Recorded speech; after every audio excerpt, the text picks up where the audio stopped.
ರೈತ ಬಾಂಧವರಿಗೆ ಪ್ರಗತಿ ಚಾನಲ್ಗೆ ಆತ್ಮೀಯವಾದಂಥ ಸ್ವಾಗತ. ರೈತರೇ, ಇಂದಿನ ಈರುಳ್ಳಿಯ ಮಾರುಕಟ್ಟೆಯ ಬೆಲೆಯನ್ನು ನೋಡಿಕೊಂಡು ಬರೋಣ. ಇನ್ನೂ ಯಾರು ಹೊಸದಾಗಿ ನಮ್ಮ ಯೂಟ್ಯೂಬ್ ಚಾನಲ್ ನೋಡ್ತಾ ಇದ್ದರೆ ಸಬ್ಸ್ಕ್ರೈಬ್ ಆಗಿ. ನಾವು ಪ್ರತಿದಿನ ಮಾರುಕಟ್ಟೆಗಳ ಬೆಲೆಗಳ ಅಪ್ಡೇಟ್ ನೀಡ್ತಾ ಇರ್ತವೆ. ಚಾನಲನ್ನು ಈಗಲೇ ಸಬ್ಸ್ಕ್ರೈಬ್ ಆಗಿ.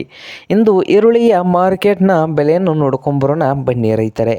ಬಾದಾಮಿ ಮಾರ್ಕೆಟ್ನಲ್ಲಿ ಒಂದು ಕ್ವಿಂಟಲ್ ಈರುಳ್ಳಿಗೆ 700ರಿಂದ 2000, 700ದಿಂದ 2000 ಬಾದಾಮಿ ಮಾರ್ಕೆಟ್ನಲ್ಲಿ ಒಂದು ಕ್ವಿಂಟಲ್ ಈರುಳ್ಳಿಯ ಬೆಲೆ ಇದೆ.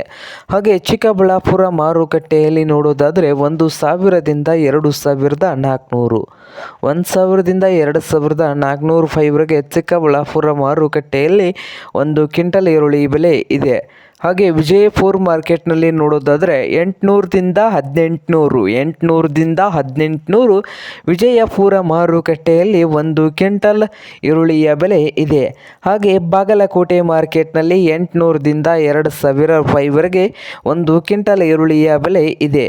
ಹಾಗೆ ಮೈಸೂರು ಮಾರ್ಕೆಟ್ನಲ್ಲಿ 600ದಿಂದ 2200, 600ರಿಂದ ಹಿಡ್ಕೊಂಡು 2200 ಮೈಸೂರು ಮಾರುಕಟ್ಟೆಯಲ್ಲಿ ಒಂದು ಕ್ವಿಂಟಲ್ ಈರುಳ್ಳಿಯ ಬೆಲೆ ಇದೆ. ಹಾಗೆ ರಾಯಚೂರು ಮಾರ್ಕೆಟ್ನಲ್ಲಿ 600ದಿಂದ ಹಿಡ್ಕೊಂಡು 2000 ನಡೀತಾ ಇದೆ ರಾಯಚೂರದಲ್ಲಿ. ಹಾಗೆ ಇನ್ನೊಂದು ಮಾರುಕಟ್ಟೆ ಆದಂಥ ಸೊಲ್ಲಾಪುರದಲ್ಲಿ ನೋಡ್ಬೋದು, ಒಂದು ₹100ದಿಂದ ಹಿಡ್ಕೊಂಡು 2200 ನಡೀತಾ ಇದೆ. ಹಾಗೆ ಇನ್ನೊಂದು ಮಾರುಕಟ್ಟೆ ಆದಂಥ ಸಾಂಗ್ಲಿಯಲ್ಲಿ 500ದಿಂದ 2000 ನಡೀತಾ ಇದೆ ಒಂದು ಕ್ವಿಂಟಲ್ ಈರುಳ್ಳಿಗೆ. ಇದು ಇಂದಿನ ಈರುಳ್ಳಿಯ ಮಾರ್ಕೆಟ್ನ ಬೆಲೆ ಆಗಿದೆ ನೋಡಿ ರೈತರೇ.